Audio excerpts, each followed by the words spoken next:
nos ha hablado de los, por ejemplo, la historia de los mataderos en Buenos Aires, extraordinario. Pero siempre nos reserva alguna sorpresa. En la última reunión que tuvimos de comisión directiva, al finalizar la reunión, no recuerdo a propósito de qué, pero de repente Susana dice, bueno, tengo unos estudios sobre los acueductos romanos. Entonces ella va del barrio de Versalles a los acueductos romanos, vuelve a los mataderos. Es muy difícil hacer eso y es muy difícil hacerlo con la seriedad, profundidad y además con su personalidad discreta, sin alharacas. Realmente yo expreso mi admiración por Susana y el placer que tenemos todos los que compartimos con ella la comisión directiva y los socios de Fundación Nuestra Historia. Y hoy, con esa seriedad, profundidad y solidez de siempre, me voy a referir a estos temas, que son muy importantes, porque con la guerra de la sucesión española hay el cambio de dinastía de los Habsburgos a los Borbones. En realidad, esto tuvo una repercusión muy grande en Europa. Fue una guerra en que se debatió quiénes iban a ser quienes mandaran en Europa.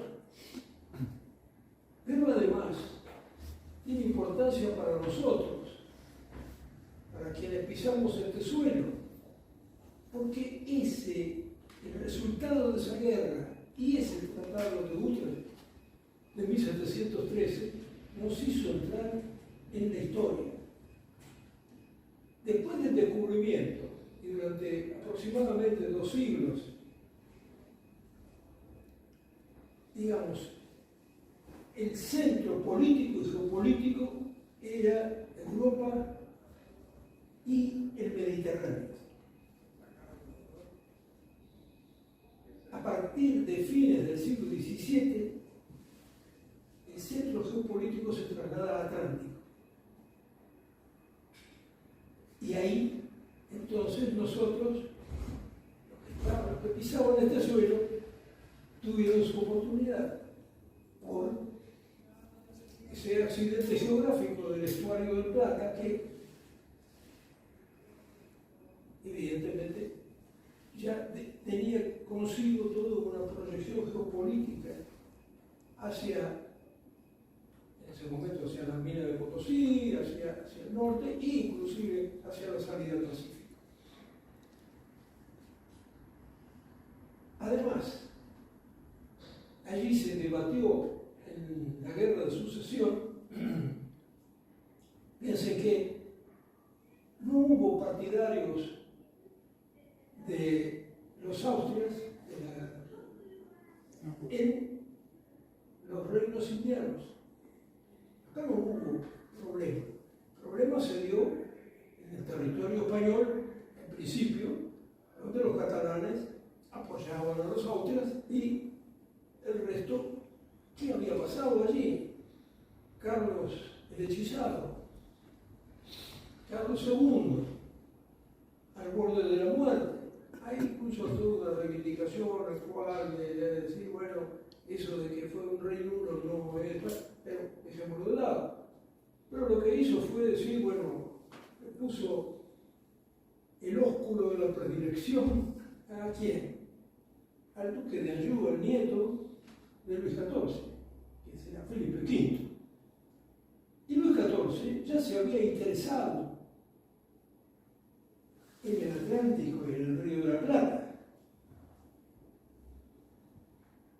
pero se encontró con un rey, con un nieto que, al fin de cuentas, se hispanizó. Y frente a ellos estaba, digamos, frente al poder de Francia, estaba el poder de Inglaterra. La Inglaterra que se había desarrollado con Isabel. Inglaterra hace una alianza con Holanda y ahí es donde Portugal hace su vueltafacha e ingresa en esta alianza. Y al ingresar Portugal, resulta que nosotros teníamos enfrente a alguien que quería la banda oriental asentarse en la famosa colonia del Sacramento. Y empieza toda la historia de las... es tan interesante recorrer Colonia para ver la parte portuguesa, la parte española, etc. Y evidentemente eso es lo que lleva luego a la creación del virreinato del Río de la Plata. Y ahí entonces salimos de la modorra, pasamos a la historia. Por eso es tan importante esto. Además, piensen que ya con Felipe IV, Inglaterra había sacado un tratado con España donde había dos elementos. El asiento de esclavos, porque Inglaterra manejaba el grueso del comercio de esclavos, nosotros estaba, no me equivoco, en Retiro,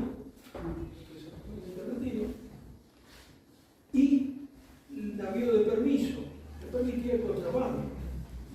Y acá, en la ciudad de la Santísima Trinidad, puerto de Santa María de los Buenos Aires, fuimos un poco adictos al contrabando. Los ingleses tenían que manejar el mar.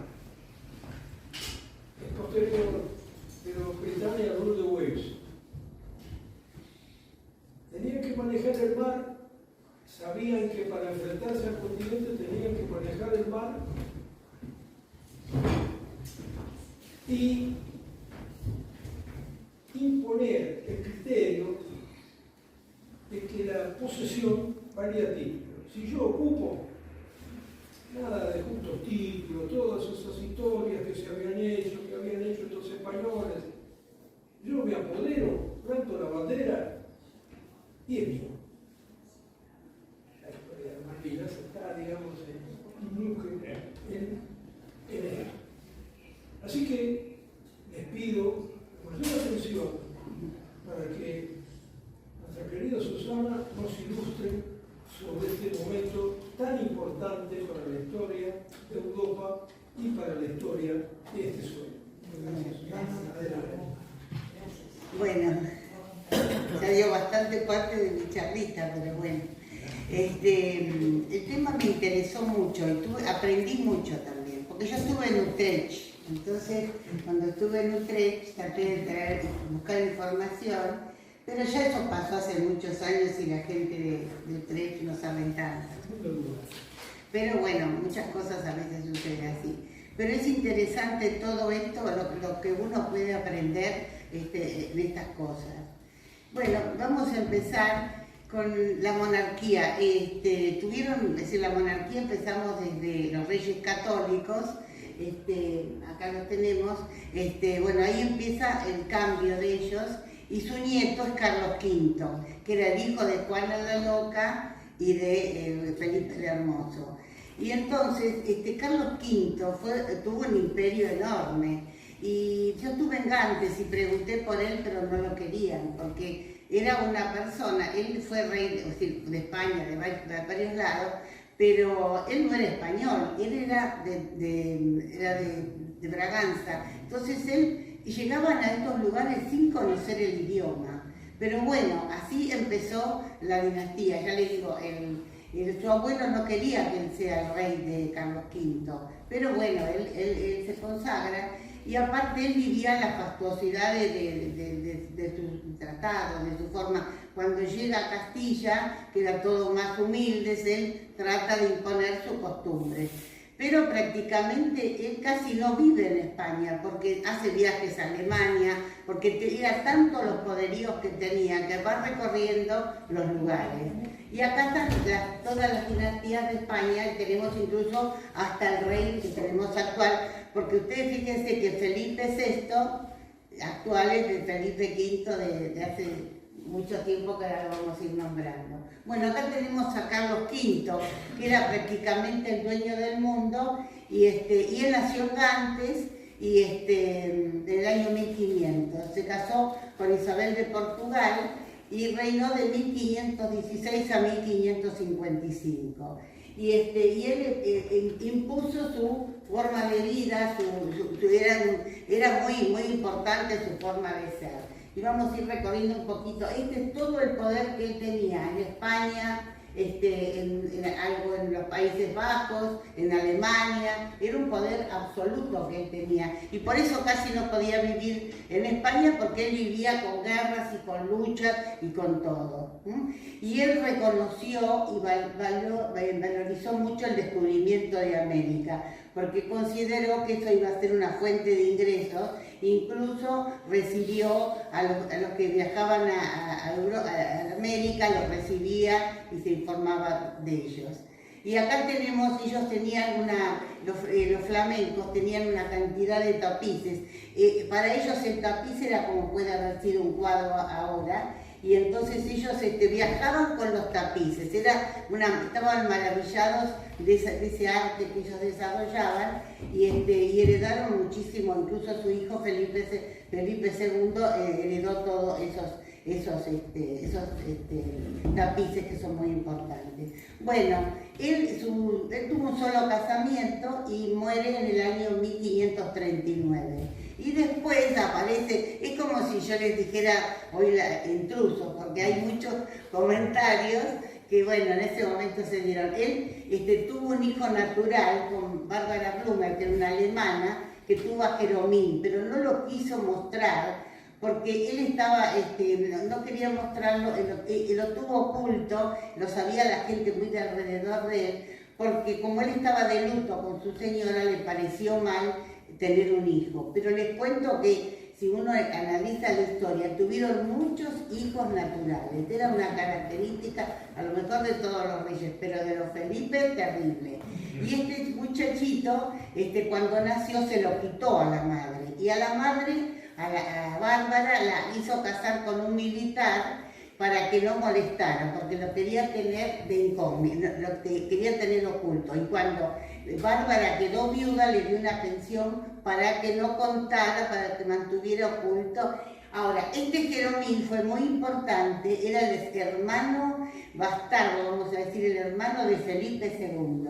Y entonces había mucho encono, porque Felipe II no quería no le molestaba ese hermano. Pero ese Juan, que se llamó después Juan de Austria, era un gran militar y hacía lo que él no hacía, porque él fue a la guerra, estuvo en Lepanto, estuvo en Holanda, fue un gran militar, y entonces le molestaba a Felipe II el protagonismo que tenía Juan de Austria. Y en esta imagen es cuando ahí está Carlos V, que viene Jeromín, vamos a decir, cuando era chico, y está con él. Él lo recibe, él quiere vivir los últimos años con él, pero no quiere decirle a él que es su hijo. Al final después se enteran, incluso se entera Felipe II, porque Carlos V, después de esa intensa actividad que tuvo, quiso él ceder el trono a Felipe II, a su hijo, y lo hace en Bruselas, y después se quiere ir a vivir a Yuste. Yuste es una localidad española,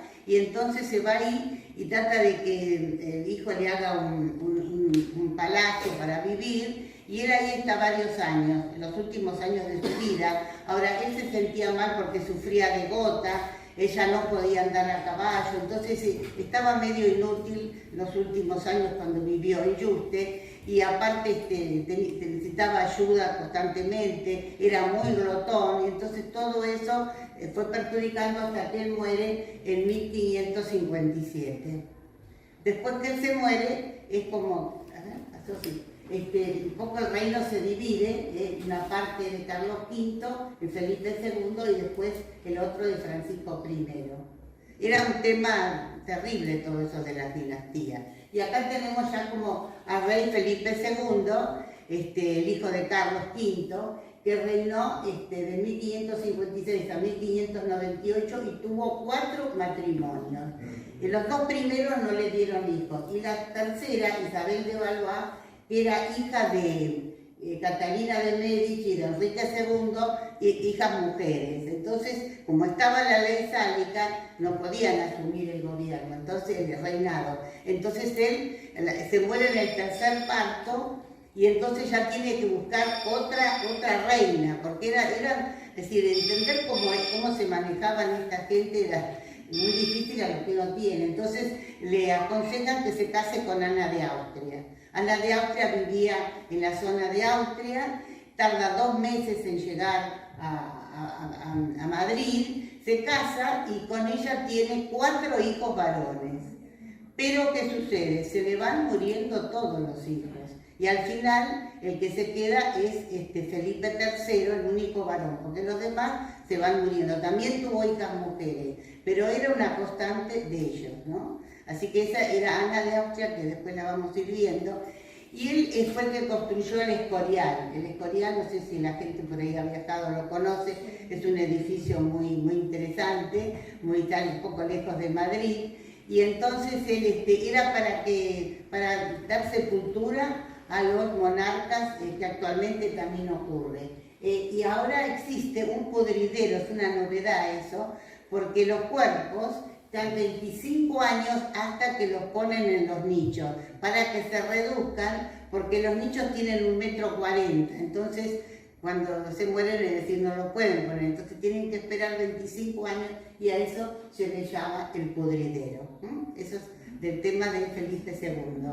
Y cuando muere Carlos V también, Carlos V después se va y lo entierran en el Escorial. Y Jeromín también, después cuando muere, también lo ponen con su padre.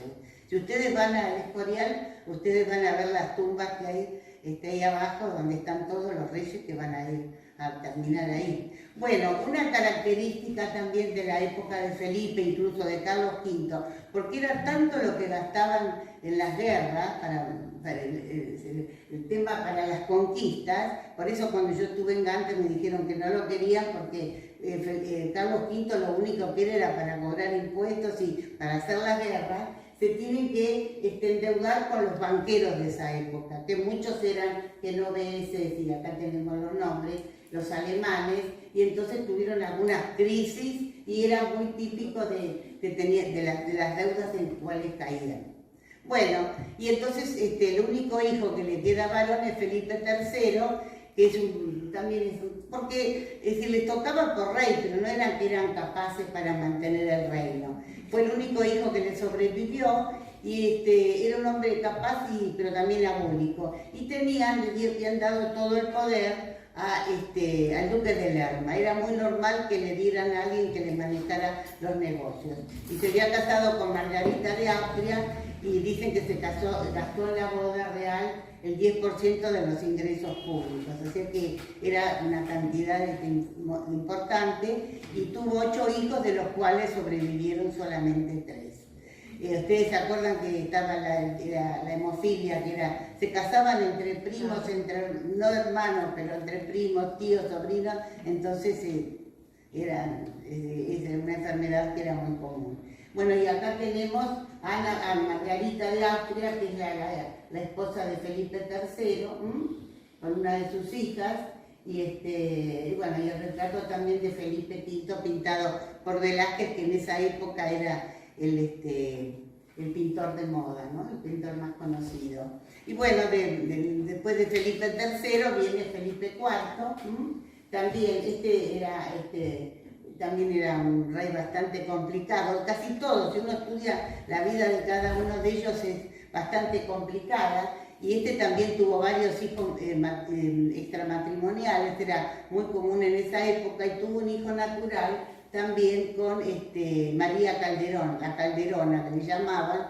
Tuvo a Juan José de Austria, que era un hijo bastardo, y fue reconocido por Felipe IV. Y él tuvo 2 esposas, bueno, él muere, tuvo 2 esposas, pero la última esposa no quería que ese hijo, Juan José, participara del gobierno. Acá lo vemos, el hijo que tuvo bastardo, y acá tenemos con quien lo tuvo, que era María Calderón y su hijo. La vida de ellos era más o menos, ya les digo, como si uno estaría en un programa de televisión con todos los chimentos que tenían. Y ella también tuvo el hijo, tampoco lo pudo criar porque se lo quitaban y los criaban ellos, o con gente conocida. Bueno, y acá tenemos también el intríngulis que había, Ana de Austria y María Teresa, las dos. Una, fíjense, una era la hija de Felipe III y madre de Luis XIV. Y la otra era hija de Felipe IV, esposa de Luis XIV y abuela de Felipe V. Estaban todos mezclados entre ellos. Era todo una mezcolanza porque ya se estaban acercando a los Borbones, ¿no?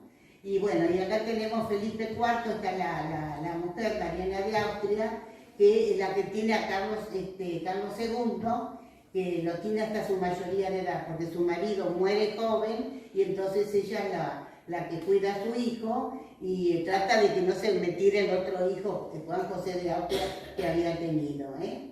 Bueno, y acá la tenemos ella, Mariana de Austria, miren la ropa y la forma de su vida que tenía, que era regente de su hijo Carlos II.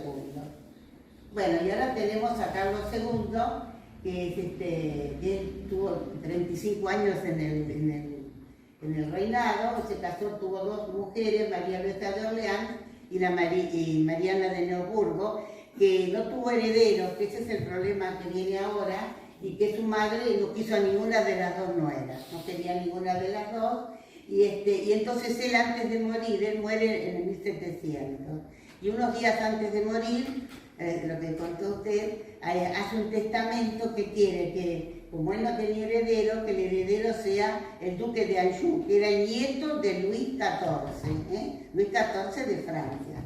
Nosotros, que algunos que vivimos en Versalles, a Luis XIV lo tenemos muy conocido, y entonces muere en 1700, y entonces Luis XIV aprueba, porque era un problema aceptar eso. Acá tenemos Carlos II con el hijo de Felipe IV y el último Habsburgo. Y acá tenemos también todo el poderío que tenía en ese momento Carlos II. Y ahí termina la dinastía de los Habsburgos. Y van a empezar la dinastía de los Borbones. Bueno, y acá tenemos les vuelvo a recordar cómo iba sucediéndose la dinastía, casi alguien lo quiere también ver, porque por ahí está medio chico, cómo se iban sucediendo. Y acá tenemos todos los Felipes hasta el último, que es el actual, que es Felipe VI. El príncipe actual. Bueno, también le quería comentar, porque ahora viene la dinastía de los Borbones. Y la dinastía de los Borbones se originó en el centro de Francia, en la localidad de Allier, y en el año 1200 y pico. Y bueno, se fueron casando con reyes, con reinos, hasta que entra el primer Borbón en Francia, con Enrique IV. Fue el primer, ahí empieza, porque habíamos estado con la dinastía de los Habsburgo, ahora entramos con la dinastía de los Borbones, y entonces, ya les digo, los Borbones se originan en el centro de Francia, y ahora la localidad tiene el nombre de Borbón también. Y el primer Borbón de Francia es Enrique IV, y el primer Borbón de España es Felipe V. A Enrique IV lo mataron porque había problemas religiosos, se da mucho en todo esto también en Francia el problema del protestantismo, eso también ocasionaba muchos problemas de guerra. Bueno, y acá tenemos al rey Felipe V, que es nombrado, que va a ser el nuevo rey de España, que es Borgoña. Ahí tenemos a Luis XIV, su abuelo, Y entonces él nació en Versalles. Y entonces, como es aceptado, que va a ser el rey de España, él se va de España tiene que ir a Madrid. Y dicen que se va con su ropa francesa. Y acá tenemos el itinerario, que él sale de Versalles, tarda 80 días en llegar a Madrid.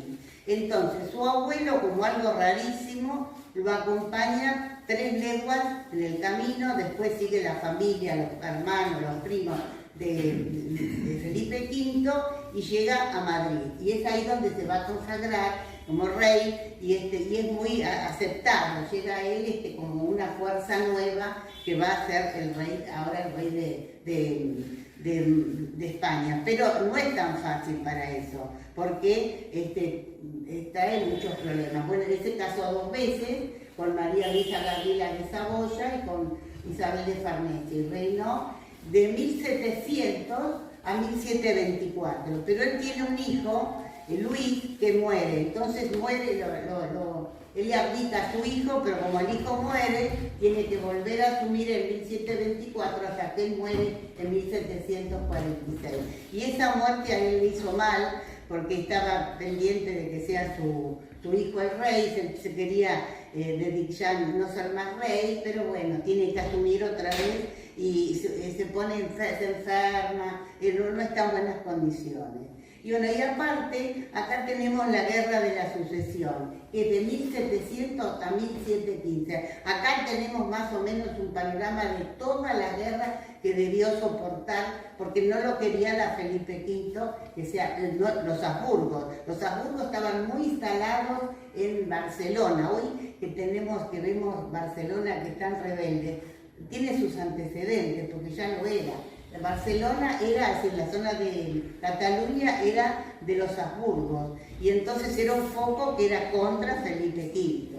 Bueno, pero hay algunas guerras donde él gana, en esta guerra, en esta tiene un triunfo, en la guerra de Almaza, triunfa Felipe V y en otras más, pero esa es la verdadera guerra. Hay muchas muertes, hay muchos, lamentablemente, muchas pérdidas de vidas humanas para que acepten a Felipe V, que no lo quería. Bueno, y ahora les voy a comentar algo que es interesante para nosotros, porque en parte nos toca por osmosis y por cercanía: la toma del Peñón de Gibraltar. Ustedes saben que nosotros también tenemos nuestro problema de Malvinas. Cuando había todo este problema de las guerras, Inglaterra con Holanda deciden tomar el Peñón, porque era un lugar para ellos estratégico. Y lo toman, manda 51 barcos, lo manda Inglaterra, y 10 barcos holandeses a tomar el Peñón. ¿Qué pasa? El Peñón estaba con pocas defensas, porque es un lugar tranquilo para España, y entonces una batalla que dura 6 horas, y al final, como estaba tan indefenso, lo toman. Acá tenemos parte de las luchas que ellos tuvieron, y tenemos la persona que defendió, el inglés es el almirante Rooke, y el de España Diego Salinas, y entonces era un lugar, ya les digo, estratégico para ellos, y entonces lo toma. Ellos van como que están defendiendo a la Casa de Austria, pero al rato ponen la bandera inglesa. Y entonces dice: nosotros lo tomamos en nombre de la reina Ana de Inglaterra. Y así se apoderaron del Peñón de Gibraltar. También hubo muchas pérdidas humanas, hubo muchas, murieron mucha gente, y España nunca se conformó de perder el Peñón de Gibraltar. Y al año siguiente, eso fue el 4 de agosto de 1704, y al año siguiente, en 1705, España manda una flota para reconquistar el Peñón. Pero es imposible porque es inflexible Inglaterra en ceder el Peñón.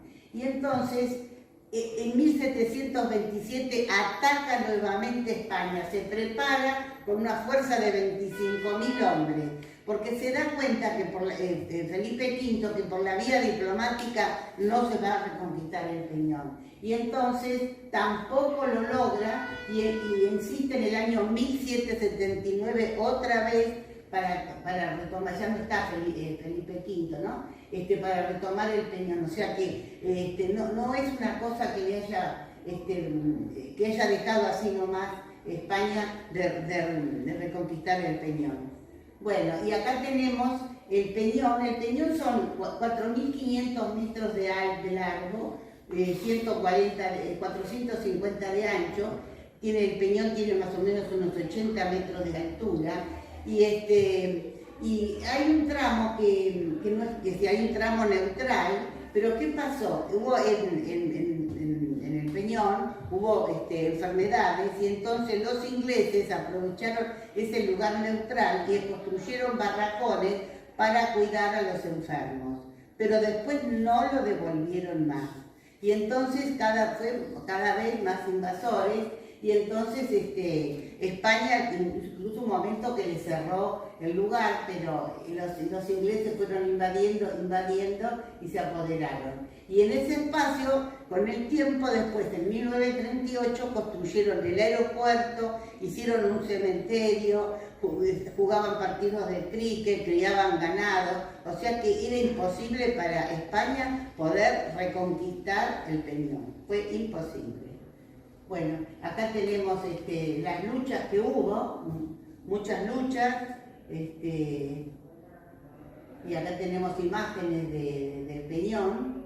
Y otro tema que ahora viene con el mar, porque España nunca perdió ese deseo de conquistarlo, porque también el problema del territorio marítimo, porque se dijo que se iba a respetar los 3 kilómetros de los cañones que respetaban, más o menos el espacio le correspondía a Inglaterra, pero hoy día ya eso no corre más, y aparte la avidez de ellos de mantenerse ahí. Y otra cosa interesante, que ellos defendiendo el Peñón, en la misma época tuvieron el problema de las 13 provincias de América que se independizaron, y por gastar toda la energía en el Peñón descuidaron y América se libertó, se puso libre, y eso se lo recriminaron porque Inglaterra no se ocupó de defender las 13 colonias que estaban en América, pero tuvieron el objetivo siempre del Peñón.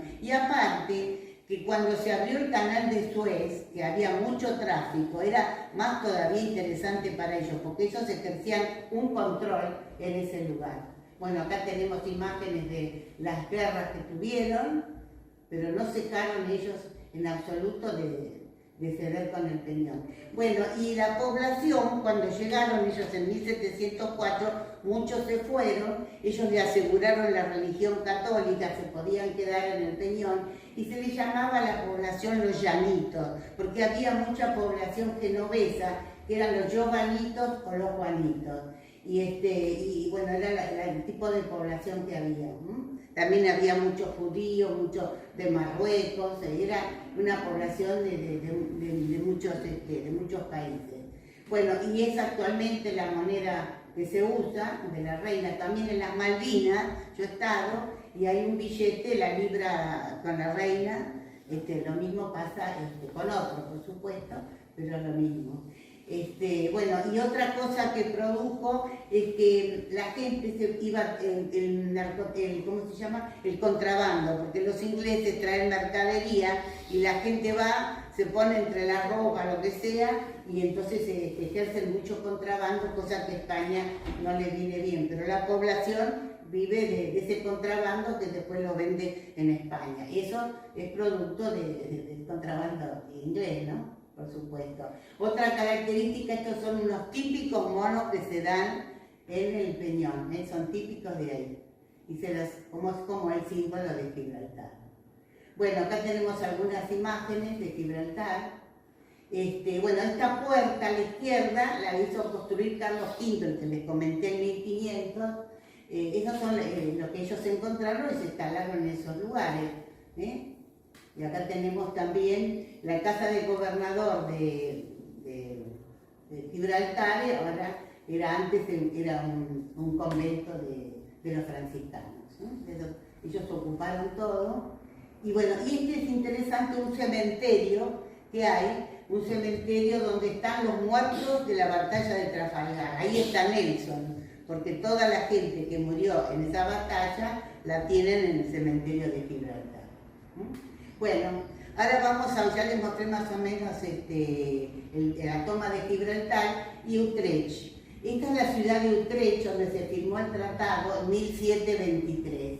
Y esta era una ciudad romana, era el límite norte del Imperio Romano, que lo había conquistado Julio César en el año 55 a.C., y era para contener la invasión germana. Y era un castrum romano, el castrum eran cuerpos militares, y ahora se han hecho excavaciones en estos lugares y se han reproducido lo que era el castrum romano, que era para mantener la frontera norte del Imperio Romano.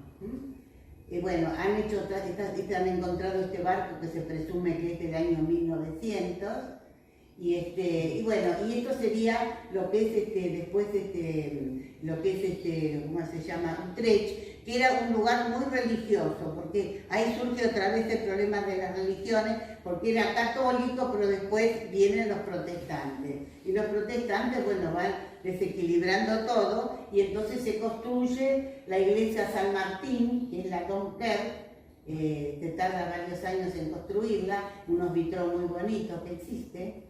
Bueno, acá tenemos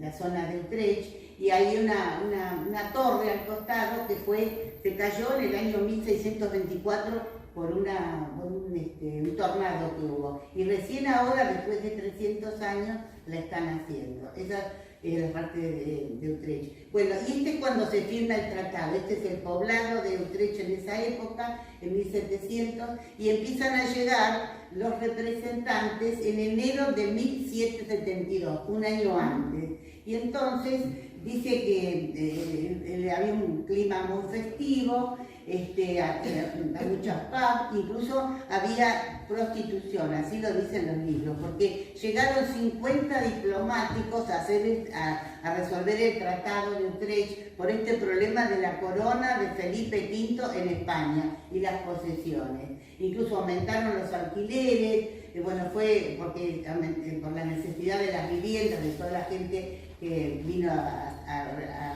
analizar el tratado. Y Francia, miren lo que hizo con su nieto, Luis XIV, retuvo a los delegados franceses, a los delegados españoles en Francia casi un año, y dejó que Inglaterra y Francia resolvieran todo el tratado de Utrecht, para que cuando llegaran los españoles solamente tengan que firmar. O sea, Luis XIV con su nieto no se portó tan bien. Y entonces cuando ellos llegan en marzo del año siguiente, que los dejan llegar a Utrecht, y tienen que firmar las negociaciones que ya habían resuelto, cómo se habían repartido el territorio.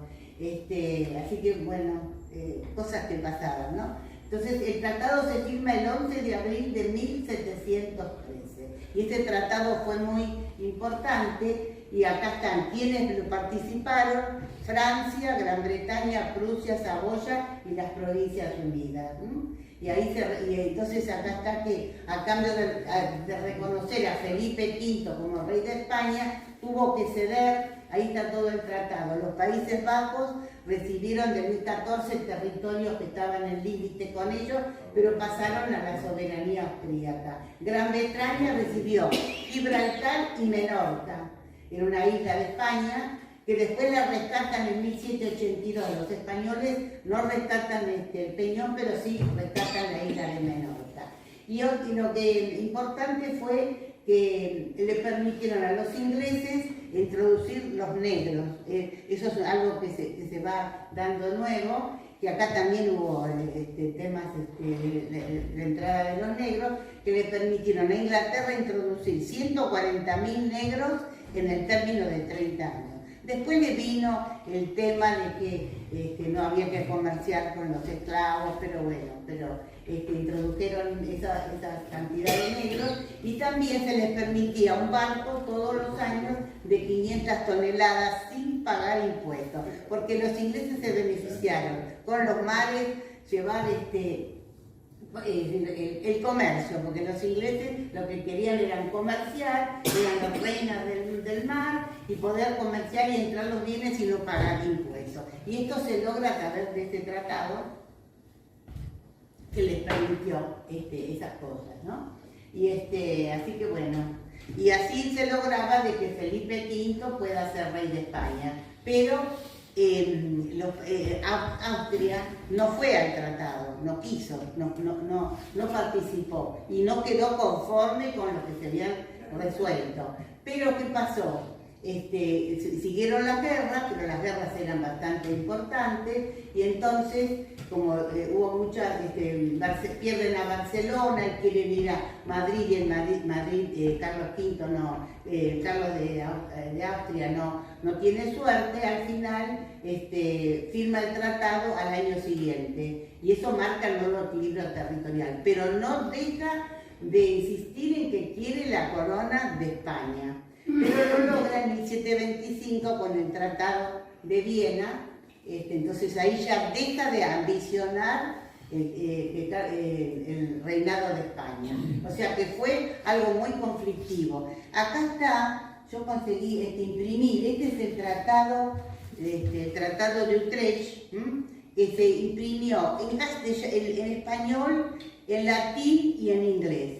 Este es el tratado, está en castellano muy antiguo, y en el número 10, en el artículo 10, está todo el tema del Peñón de Gibraltar. O sea que eso es una nueva mirada, y también les permitió a los portugueses rescatar Colonia del Sacramento, que estaban en la lucha que España en 1705 se había apoderado de España y al final te la dan otra vez a Portugal. Bueno, y acá tenemos que en 1725 entonces ya el rey de Austria ya decidió que lo dejan a Felipe V, pero pierde muchos territorios. No es algo tan fácil para él, pero él le quería dar parte de los ciertos territorios y dejar España, pero él dijo no, él estaba consustanciado con ser el rey español, Felipe V. Bueno, sigamos viendo, acá tenemos lo que yo les comenté, el tratado, que está publicado en esos 3 idiomas, y bueno, eso fue, ya les digo, un cambio de rumbo, y acá tenemos una representación, porque imagínense que no había fotos, lo que ha sido la firma del tratado, porque yo preguntaba, ¿y dónde se reunieron? ¿Y cómo hicieron? Pero fue duró casi más de un año, y entonces se reunieron en varios lados, y acá teníamos como más o menos que es cuando se firma el Tratado de Utrecht. Bueno, y acá tenemos, esta es Ana de Inglaterra, que es la que decidió que el tratado se hiciera en Utrecht. Porque, ¿qué pasa? Francia e Inglaterra, como Holanda no estaba de acuerdo con lo que se iba a decidir, entonces se empezaron a unir Francia e Inglaterra, se empezaron a decidir ellos para resolver este tema. Y entonces Ana dijo, bueno, como los holandeses se habían quedado mal porque ellos lo habían hecho a escondidas, dice, bueno, nos vamos a reunir en Utrecht, que era un lugar holandés. Entonces por eso el tratado se fija en ese lugar. Igual Ana de Inglaterra muere al año siguiente, y el problema también que había era que había posibilidades que Jacobo III sea el rey nuevo de Inglaterra, pero él era católico y ellos ya tenían la mentalidad de ser protestante. Entonces logran el apoyo que Francia apoya para que no sea Jacobo III el católico. Y entonces empieza la dinastía Hanover. La dinastía Hanover, que empieza siendo Jorge I el primer rey que va a Inglaterra. Pero eran alemanes, ni el idioma sabían. Era un tema especial, así que estuvo Jorge I, después estuvo Jorge II, y recién Jorge III es el primero que nace en Inglaterra. Y bueno, de ahí tenemos Jorge IV, que ya en Jorge IV, yo quedando con el tema de San Martín, era Jorge IV es el que está amigo de Jane Duff, que es el que Jane Duff es amigo de San Martín, lo conoce luchando contra las tropas napoleónicas en España, y entonces San Martín, ahora se cumplen el 19 de agosto, 200 años que San Martín se va a visitar en Banff. Eso es una noticia que es interesante, pienso para ustedes también. Yo vivo en Versalles y la plaza se llama Ciudad de Banff. Y la Plaza Versalles se le cambió por Ciudad de Banff. El reconocimiento, porque en Banff a San Martín lo condecoran. Porque Jane Duff se hizo muy amigo de San Martín viene a libertar a América y siempre se escribían. Entonces cuando San Martín se va con su hija a Inglaterra a vivir, la lleva a la escuela, a que estudie en Inglaterra, él se va una semana a visitar a Jane Duff en la ciudad de Banff. Y entonces ahí lo condecoran a San Martín. Y ahora, el 19 de agosto, se va a hacer un homenaje a San Martín en la ciudad de Banff. Me parece que es una noticia importante que le estoy dando para nosotros, por San Martín, por la importancia que tiene. Todavía no se sabe mucho. Yo voy a hacer alguna nota en La Nación ahora de eso. Y bueno, tenía que ver, ya les digo, con los reyes Jorge I, Jorge II, Jorge IV, que es el que es amigo de Jane Duff, que es otra historia. Bueno, sigamos viendo. Bueno, acá tenemos lo que permitió el tratado de la introducción de los negros africanos, que fue algo muy triste por la forma que los traían, que en esos barcos, en malas condiciones. Acá hay algunas imágenes, cómo venían, y a veces cuando eran muchos más de los que venían, los tiraban al mar porque no podían cobrar, para cobrar los seguros. Eso fue lo que pasó acá. Bueno, tenemos acá tuvimos el asiento de negros, tuvo en Retiro. Primero tuvieron de Guinea, después tuvieron los ingleses, después le entró el asunto de que el tema era feo traer de comercial con los esclavos, pero bueno. Y yo les quiero mostrar un poco lo que es Utrecht hoy, y que no se recuerda mucho la paz de Utrecht, pero fue en su momento muy importante. Ahí está la imagen de Lutero, porque ahora es todo protestante. Es el río Rin que está por ahí. Y esta es eso que se había caído, esa torre de 1674, ahora se está haciendo de nuevo, y entonces ahí están contando la historia de lo que están construyendo y de la torre. Hay imágenes de lo que era antes y lo que están construyendo ahora. Esta es la torre que están haciendo.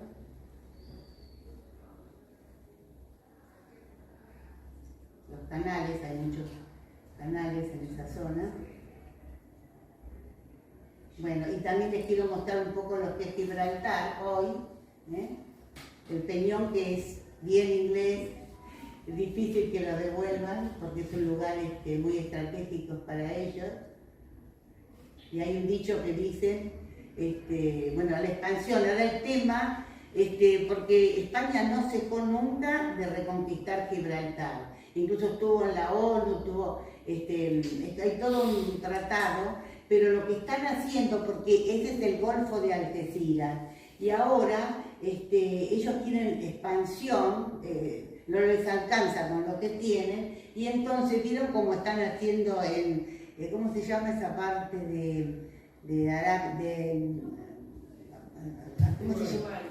Dubái. ¿Vieron cómo hace Dubái, que hace isla en el mar? Sí. Entonces ellos están haciendo, el mar lo están creciendo a través de esas islas con música y todas esas cosas que están haciendo, y están intentando ampliando, porque ahora hay mucho turismo, aparte mucho contrabando, y se están extendiendo al Golfo de Algeciras. Dentro de poco yo creo que se van a tomar todo el Golfo de Algeciras los británicos, pero hay toda una visión de eso, no dejarlo. Incluso para hacer esas islas necesitan roca, y entonces parte de la roca usaron el peñón, pero después, como tuvieron conflictos con España, entonces la están trayendo de otros países, vienen barcos para poder rellenar y hacer esas famosas islas que se hacen en el mar. Así que fíjense que no, España tiene que olvidarse de esto, ¿no?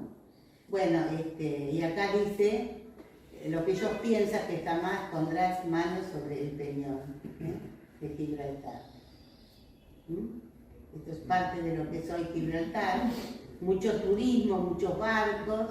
España siempre está atenta, pero no ha logrado nada porque ellos se basan en el Tratado de Utrecht de 1713 y otras situaciones que ellos la manejan ellos como les parece.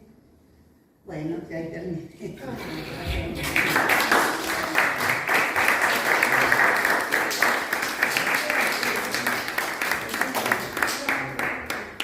Bueno, más o menos, es mucho el tema a veces para poder reducirlo y podérselo contar a ustedes, pero es interesante todo lo que pasó y bueno, España al final hoy siguen los Borbones, ¿no? Al final lograron imponerse, pero con muchas guerras y muchas situaciones, y con la pérdida para España de este Peñón, que es algo que les molesta bastante, ¿no? Y con la expansión que ellos están teniendo, porque ahora, como no pueden por tierra, lo van a hacer por mar, ¿no? Una cosa importante es que Luis XIV no se sintió contento con su nieto Felipe V, por eso dije que se hispanizó de cierta manera, porque ya en la época de Felipe IV, es decir, Luis XIV muere en 1715. Sí, 77 años de reinado. Ella estaba, Inglaterra y Francia estaban pensando en la caída del imperio español, de los sábados, y digamos cómo podrían repartirse América. Esto lo pensaba en los 14 y pensó que una de las vías para eso iba a ser su nieto, pero no fue así. Él no fue bueno con el nieto, ojo, tampoco. No, por eso. Le presentó batalla, lo enfrentó con batalla y no fue tan Hay una profesora, Roca Varela, que escribió un libro muy interesante sobre los imperialismos y la leyenda negra. Ella atribuye la leyenda negra a Francia. Francia quiere construir un imperio, pero en realidad no lo logró nunca. No, pero tampoco lo querían, porque ellos firmaron un tratado de que España no iba a unirse a Francia, porque lo que no querían eran grandes posesiones, y le obligaron a que firmar ese tratado. Pero, digamos, el imperio español era muy extenso. Ellos tuvieron Canadá, que después pierden, y además incursionaron, ellos tuvieron en Río de Janeiro, y bueno, Bougainville le gana. Y ahí pierde, al perder Canadá, Bougainville pone los ojos en Malvinas. Ese es el tema, cuando pierden Canadá. Lo curioso es que cuando ocupan una parte, digamos, desembarcan y tratan de asentarse en Río de Janeiro, les gusta la bahía de Guanabara, parece. Escribe un sacerdote, que ellos escribe una crónica que se llama La France Antarctique, la Francia Antártica. Para nosotros pensar. Y eso es Malvinas, Claro, pero todavía no había llegado Malvinas. En ese momento, cuando está allá, ellos buscaron la expansión hacia el sur, pero lo curioso es que designar a la zona de Río de Janeiro como Antártica. Bueno, ya. La pertinencia de Francia. Bueno, se unieron estas tres cosas por ahí. Si alguna pregunta. No, profesora, no quiero ser irreverente, pero ¿no cree que los españoles siguen reivindicando a los Habsburgos? Cuando uno dice Carlos V de Alemania, ellos dicen el primero de España. Creo que sintieron ese cambio de dinastía. Me parece que como que la Borbona está un poco... No sé, yo creo que ellos se sienten borbones, me parece. Los manuales figuraban como decía. Sí, ellos, me parece borbones. Ellos dejan ahí, cuando termina Carlos II sin heredero, ellos empiezan a mirar, bueno, él decide que sea el Felipe de Anjou. Yo creo que lo acercan a Carlos V, a Felipe V como... Noto como que había una animosidad respecto de la corona francesa y de Francia. No sé, me da la intuición que reivindican como esa gloria pasada del imperio. Y lo que pasa es que Carlos V era el rey de tantos lugares, entonces bueno. Susana, pero además hay otro problema. Los Borbones en España, salvo en el caso de Carlos III, ninguno de ellos tuvo la fuerza suficiente de recuperar el poder español. Bueno, Carlos, decían que Fernando V, tantos nombres, que Felipe V había tratado de imponer un poco más el Borbón en España, no sé, a lo mejor me equivoco, pero que él no quiso irse de España y que él mantuvo la parte Borbón. Puede ser, yo no tengo autoridad a lo mejor para eso. Sí, en realidad el único Borbón que fue un rey que podía llamarse un rey fue Carlos III, todos los demás han sido un desastre. El último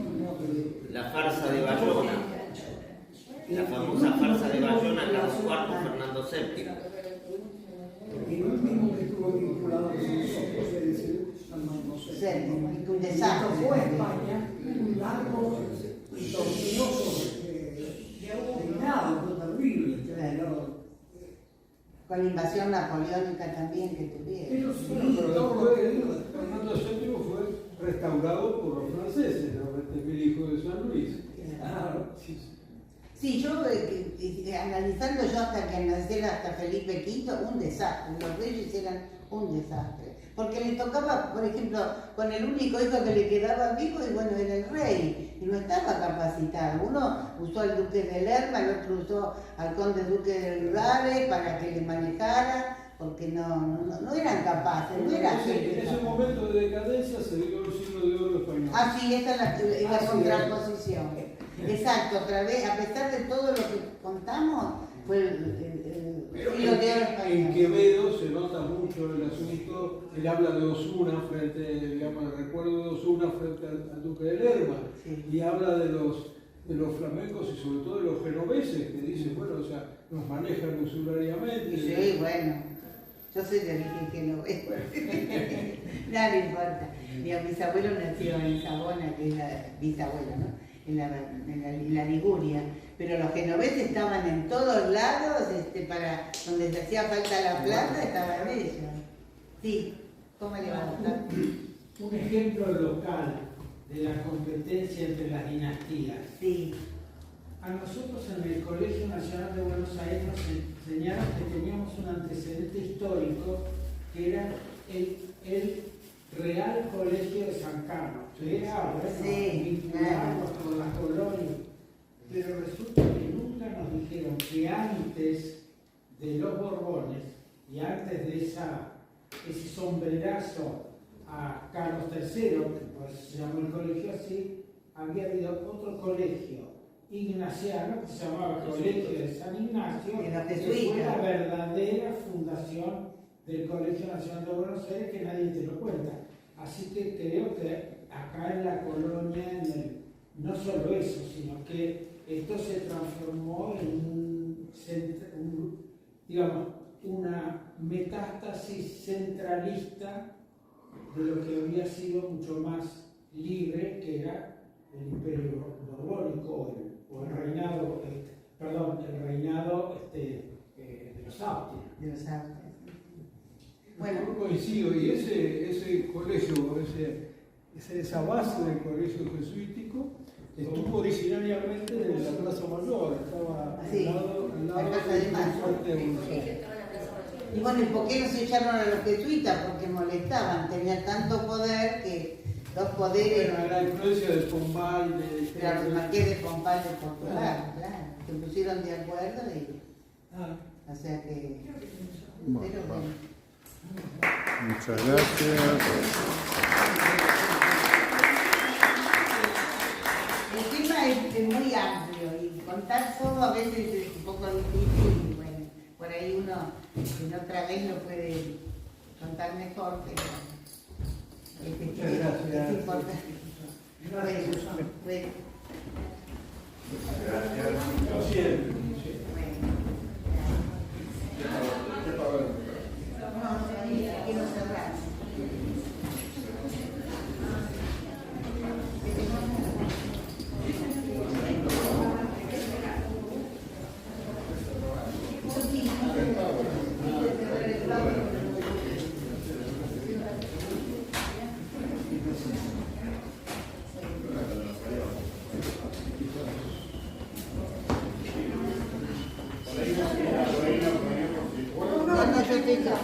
Ayudo con te digo más, el color de la bandera se heredó del color de los autos.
Francia y España